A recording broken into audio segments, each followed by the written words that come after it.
Alors, c'est effectivement, Stéphane, la première fois que je m'exprime devant vous en tant que président de l'UNAFO, et je tiens évidemment à remercier amicalement et chaleureusement mes prédécesseurs Jacques Dupoyer et Jean-Paul Vaillant qui ont, pendant leur mandat, fait évoluer notre union et contribué à renforcer sa légitimité. Les chantiers devant nous restent importants. Et c'est donc avec une grande motivation et une forte détermination que j'ai accepté de m'impliquer à la présidence de l'UNAFO, sachant pouvoir compter sur un bureau et un conseil d'administration diversifiés, mobilisés, ainsi que sur une équipe de salariés particulièrement compétente et pleinement impliquée sur l'ensemble de nos sujets. Notre union professionnelle, l'UNAFO, est en pleine vitalité. Avec des adhérents de plus en plus nombreux, nous étions 125 il y a 5 ans, nous sommes aujourd'hui 166, et avec un élargissement de ces activités ces dernières années, notamment avec le logement des jeunes, le logement des seniors aux revenus modestes, et avec le souhait d'investiguer le champ de l'habitat inclusif. Cette vitalité se traduira et sera déclinée à travers le projet stratégique de l'UNAFO, qui sera renouvelé d'ici l'été prochain et auquel chacun aura la possibilité de contribuer, à commencer à l'occasion de nos échanges de cette semaine. Alors, cette semaine, justement, eh bien, nous l'avons définie à travers 3 verbes: découvrir, partager et convaincre. Alors, découvrir tout d'abord. Ces rencontres, et plus largement cette semaine du logement accompagné, nous permettront de découvrir les innovations de nos adhérents, car nous sommes un réseau dynamique qui innove au service des personnes logées. Alors, hélas, et on le sait bien, l'innovation se heurte souvent à des dispositions réglementaires pas toujours adaptées aux enjeux d'aujourd'hui et de demain, et à une difficulté de pérenniser des projets expérimentaux auxquels nous participons les uns et les autres, qui ont pourtant démontré toute leur efficacité sociale et même économique. La bonne nouvelle est donc que notre pays a des marges de manœuvre, et nous continuons donc à faire bouger les lignes dans l'intérêt général. Nous découvrirons, à l'occasion de cette semaine aussi, dans le cadre des ateliers hors les murs, les actions menées par nos adhérents à Marseille. Et je profite d'ailleurs de l'occasion pour les saluer et les remercier tout particulièrement pour leur accueil et pour leur implication pour la pleine réussite de ces rencontres. Je remercie également donc Sylvain pour ces quelques mots qui a vraiment bien mis en situation la situation du logement ici dans cette région des PACA et en particulier du logement accompagné. Pour certains d'entre vous, il s'agira aussi de découvrir les actions menées par l'UNAFO et son équipe qui vous seront présentées dans des ateliers ou au stand de l'UNAFO. J'en profite pour souligner tout le travail fourni par l'équipe tout au long de l'année, en appui de nos adhérents. Qu'il s'agisse de l'organisme de formation des métiers du logement accompagné qui offre une palette de propositions pour développer les compétences, avec 900 personnes formées l'année dernière, ou encore de l'appui aux questions souvent techniques de nos adhérents. Découvrir, c'est aussi s'adapter aux politiques territoriales. En 2022, l'UNAFO a continué à consolider sa politique d'animation du réseau dans les régions avec l'objectif d'être toujours au plus près du terrain et de développer la dimension collective de nos actions au-delà de nos particularités. Donc découvrir, partager ensuite. Tout le programme de ces rencontres nationales est construit autour des échanges et du partage après plusieurs mois de privation et de visio. Partage d'expériences, partage d'innovations, partage de difficultés, mais aussi partage de solutions, partage d'idées aussi sur les enjeux du logement accompagné. Il nous faut également partager sur l'évolution de nos métiers, mais aussi sur les besoins multiples des publics que nous logeons. Avec la crise sanitaire, la santé mentale de nombre de résidents s'est dégradée. La question de la perte d'autonomie et du vieillissement dans les pensions de famille, dans les foyers de travailleurs migrants, dans les résidences sociales, reste des enjeux centraux. Les jeunes ont été particulièrement victimes de la crise sanitaire et se sont pris de plein fouet aussi les nouvelles modalités de calcul des aides au logement. Donc découvrir, partager et enfin et surtout, il nous faut convaincre. Convaincre de la pertinence du logement accompagné tout d'abord. L'étude que nous publions chaque année sur les profils et les parcours des personnes logées y contribuent fortement.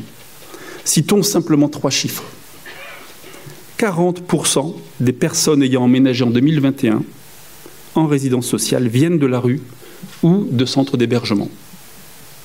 59% des personnes entrant dans le logement accompagné ont des revenus inférieurs au seuil de pauvreté. Et enfin, le logement accompagné, c'est également un tremplin vers un logement stable, puisque 57% des personnes quittent le logement accompagné pour un logement familial du parc social ou privé.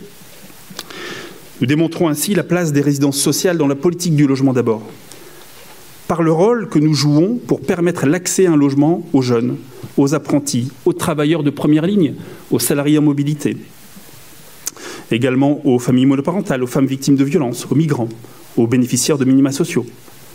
Dans de nombreux territoires, sans le logement accompagné, toutes ces personnes, souvent isolées, ne pourraient pas avoir accès à un logement. De manière générale, nous constatons une augmentation de la précarité des publics logés en résidence sociale. Nos missions et nos activités s'adaptent nécessairement, ce qui rend aujourd'hui indispensable une revalorisation des moyens dédiés à la gestion locative sociale. Ce sujet est essentiel et nous occupera bien évidemment tout au long de cette semaine. Par ailleurs, nous dévoilerons plus longuement demain une étude sur l'impact socio-économique des résidences sociales réalisées avec le soutien de la DIAL et la CILPI, que je remercie d'ailleurs de suivre et de participer à nos travaux. Cette étude réalisée par la CET met en avant les coûts évités pour la collectivité que permettent les résidences sociales, tant pour les services sociaux des collectivités que pour l'État. Par exemple, les frais liés aux indemnités de chômage ou liés à la santé.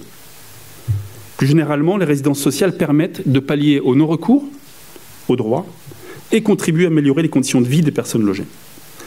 Pour la première fois, une étude estime les retombées économiques directes ou induites générées par les résidences sociales et démontre aussi un certain nombre de préjugés.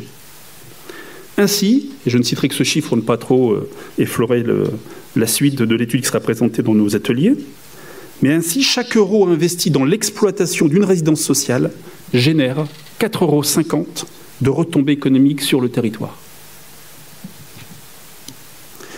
S'il nous faut convaincre de la pertinence du logement accompagné, et cette étude y contribue, il nous faut également convaincre des limites de son modèle économique. C'est une des priorités que j'ai fixées pour mon mandat, et nous avons ainsi lancé une étude sur le sujet qui viendra objectiver clairement ce que nous disons depuis de longues années, mais qui prend aujourd'hui un caractère encore plus urgent. Inexorablement, et depuis près de 15 ans, notre modèle économique s'érode, tel un poison lent lié à la désindexation de nos produits d'exploitation par rapport à nos charges. L'inflation rapide de nos coûts de gestion ces derniers mois, l'augmentation de nos charges financières liées à l'évolution du taux du livret A, l'évolution de la masse salariale dans le cadre notamment du Ségur de la santé, et plus encore la hausse brutale des coûts du gaz et de l'électricité viennent nous frapper de plein fouet. Des mesures structurelles sont donc nécessaires rapidement pour rééquilibrer durablement notre modèle économique. Et un plan de soutien d'urgence est indispensable pour faire face à la crise des énergies. C'est bien la pérennité de la quasi-totalité de nos structures, dont les marges de manœuvre, et nous le savons bien, sont extrêmement réduites, qui est en jeu à court et plus certainement à moyen terme. Depuis le printemps dernier, l'UNAFO se mobilise extrêmement fortement sur tous ces sujets, et notamment sur celui de la crise des énergies. Ainsi, avec l'Union pour l'habitat des jeunes, l'UNAGE, nous avons élaboré depuis plusieurs semaines maintenant des propositions qui s'appuient sur les retours de terrain de nos adhérents. Et c'est aussi pour ça, et on vous remercie d'ailleurs, que nous sommes amenés régulièrement à vous solliciter. Vos remontées sont extrêmement précieuses pour les négociations qui sont en cours auprès des administrations. Ces propositions visent à prolonger le bouclier tarifaire sur le gaz, c'est bien parti. À intégrer le logement accompagné dans le bouclier électricité pour l'ensemble des consommations électriques et à flécher une aide exceptionnelle de 300 € par logement pour notre secteur. Par ailleurs, l'enjeu de la performance énergétique des bâtiments est primordial. Nous regrettons que le plan de relance 2021-2022 et très peu bénéficié au logement accompagné.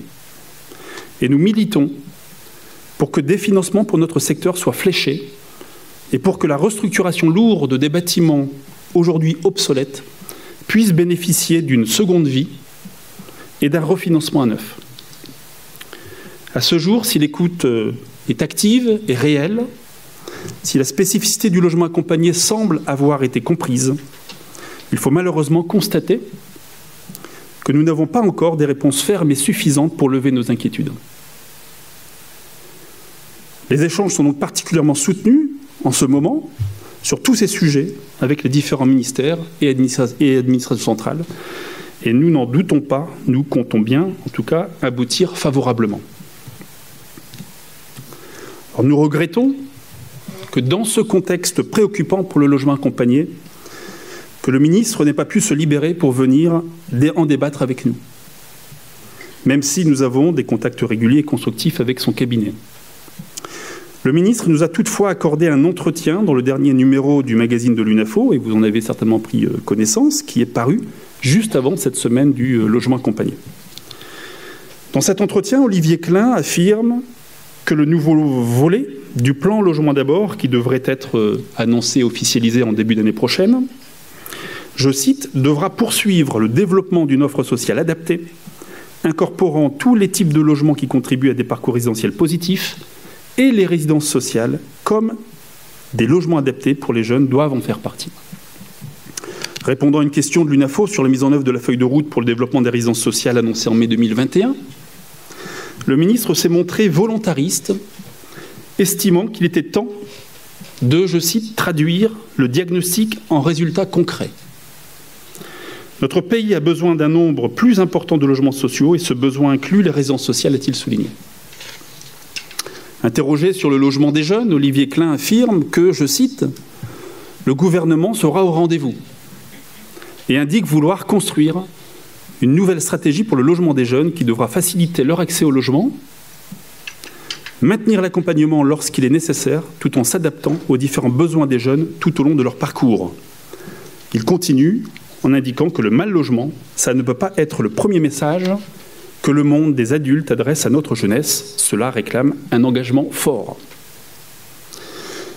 Ces propos nous invitent donc à croire que de ces crises pourra émerger une véritable politique en faveur du logement accompagné, dont la feuille de route gouvernementale sur la période 2021-2022 aura été finalement une première pierre. L'UNAFO appelle de ses vœux une véritable refondation des résidences sociales, qui ont été manifestement les grandes oubliées du premier volet Logement d'abord. Il est temps qu'elles trouvent toute leur place dans cette politique du logement, comme cela a été le cas pour les pensions de famille ces dernières années. La mobilisation doit donc être générale et forte, en coordination avec tous nos partenaires, collègues et amis, notamment avec les acteurs du logement d'insertion, Solia, la FAPIL, l'UNAGE, et aussi avec l'Union sociale pour l'habitat et Action Logement.